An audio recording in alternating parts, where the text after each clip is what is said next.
আসসালামু আলাইকুম। আমরা ঈদ যেহেতু চলে এসেছে, ঈদে তো সবাইকে গিফট দিতেই হবে। মা আছে, শাশুড়ি আম্মা আছে, তো তাদের জন্য আমি কিছু শাড়ি কিনে এনেছি।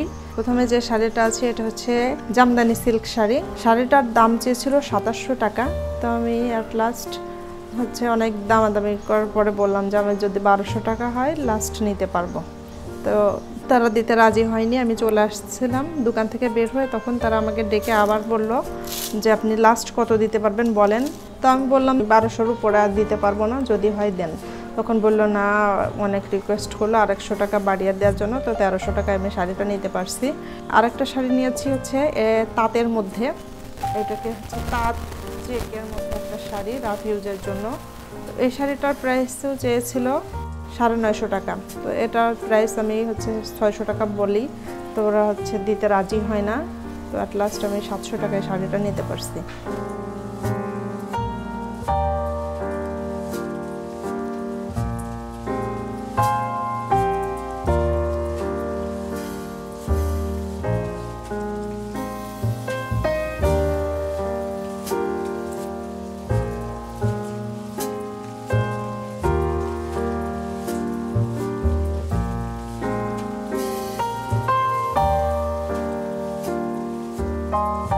আর এই দুটো নিয়েছি শাশুড়ির জন্য, আর মায়ের জন্য নিয়েছি হচ্ছে এই টাঙ্গেলের মধ্যে।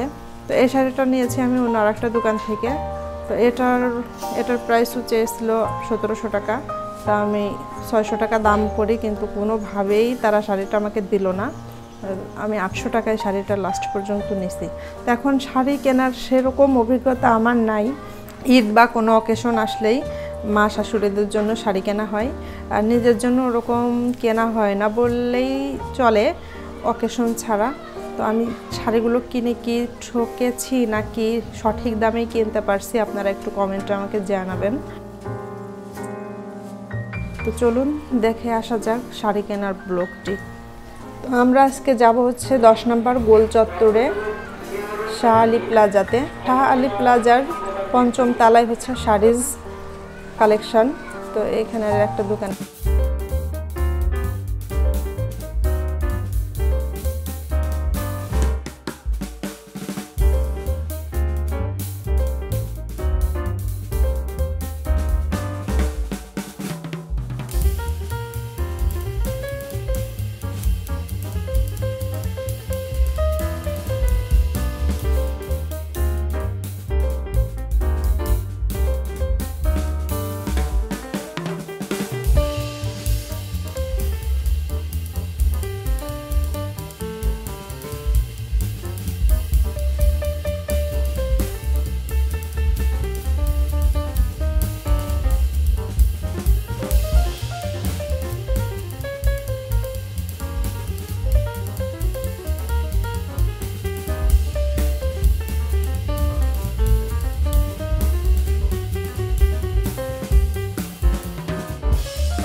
আউটলেট আবার ওগুলো ফিক্স হয়ে চলছে।